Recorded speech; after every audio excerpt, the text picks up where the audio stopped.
ആന്ധ്രാപ്രദേശിലെ ശ്രീഹരിക്കോട്ടയിലെ സതീഷ് ധവാൻ സ്പേസ് സെന്ററിൽ നിന്നുള്ള 100ാമത്തെ വിക്ഷേപണമാണ് ഇന്ന് രാവിലെ 6:23 നടന്നത്. 53 വർഷം മുൻപ് ആരംഭിച്ച ഈ വിക്ഷേപണ കേന്ദ്രം വിജയകരമായ ദൌത്യങ്ങളിലൂടെ ലോകത്തിന്റെ വിശ്വാസം ആർജിച്ച് കഴിഞ്ഞിരിക്കുന്നു. സതീഷ് ധവാൻ സ്പേസ് സെന്ററിന്റെ നേട്ടങ്ങളിലൂടെയുള്ള ഒരു യാത്ര. ഇന്ത്യൻ സ്പേസ് റിസർച്ച് ഓർഗനൈസേഷന്റെ ഉപഗ്രഹ വിക്ഷേപണ കേന്ദ്രമാണ് ആന്ധ്രാപ്രദേശ് നെല്ലൂരിലെ Satish Dhawan space centre. Sriharikota range അഥവാ ഷാർ എന്നായിരുന്നു ആദ്യ പേര്. 1971 ഒക്ടോബർ 9 ആരംഭം.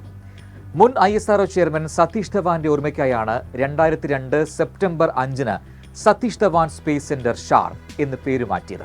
റിമോട്ട് സെൻസിംഗിനായും കമ്മ്യൂണിക്കേഷനായും അതുപോലെ നാവിഗേഷനായും മറ്റ് ശാസ്ത്രീയ ആവശ്യങ്ങൾക്കായുമെല്ലാം ഉപയോഗിക്കുന്ന ലോഞ്ച് വെഹിക്കിൾ അല്ലെങ്കിൽ ഉപഗ്രഹ ദൗത്യങ്ങൾ ഇവയെല്ലാം നിർവഹിക്കുന്നതിന് ദേശീയ അന്തർദേശീയ ഉപഭോക്താക്കൾക്ക് ലോകോത്തര വിക്ഷേപണ സൗകര്യങ്ങളാണ് ഈ കേന്ദ്രം വാഗ്ദാനം ചെയ്യുന്നത്. 1971 ഒക്ടോബർ 9 രോഹിണി 125 എന്ന ചെറിയ റോക്കറ്റിന്റെ വിക്ഷേപണത്തോടെയായിരുന്നു ഈ സ്പേസ് സെന്ററിന്റെ തുടക്കം.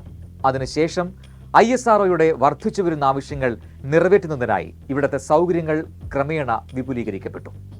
ഇന്ത്യയുടെ ആദ്യത്തെ ഉപഗ്രഹ വിക്ഷേപണ വാഹനമായ 40 കിലോഗ്രാം വരെ ഭാരമുള്ള ഉപഗ്രഹങ്ങൾ വിക്ഷേപിക്കാൻ കഴിയുന്ന SLV, 400 കിലോമീറ്റർ ഉയരത്തിൽ 150 കിലോഗ്രാം വരെ വഹിക്കാൻ കഴിയുന്ന ASLV, ഒന്നിലധികം ഉപഗ്രഹങ്ങളെ വഹിക്കാൻ ശേഷിയുള്ള 1750 കിലോഗ്രാം 600 കിലോമീറ്ററുള്ള ഭ്രമണപഥത്തിലെത്തിക്കാൻ കഴിയുന്ന PSLV, ക്രയോജനിക് സാങ്കേതികവിദ്യ ഉപയോഗിച്ചുള്ള ഇന്ത്യയുടെ ആദ്യ റോക്കറ്റായ GSLV Mark II, ഭ്രമണപഥത്തിലേക്ക് 4000 കിലോഗ്രാം വരെ ഭാരമുള്ള ഉപഗ്രഹങ്ങൾ എത്തിക്കാൻ കഴിയുന്ന LVM-3, ഇനി ഭാരം കുറഞ്ഞ ഉപഗ്രഹങ്ങളെ താഴ്ന്ന ഭ്രമണപഥത്തിലേക്ക് എത്തിക്കാൻ കഴിയുന്ന SSLV തുടങ്ങിയവയെല്ലാം ശ്രീഹരിക്കോട്ടയിൽ നിന്നും കുതിച്ചുയർന്നു.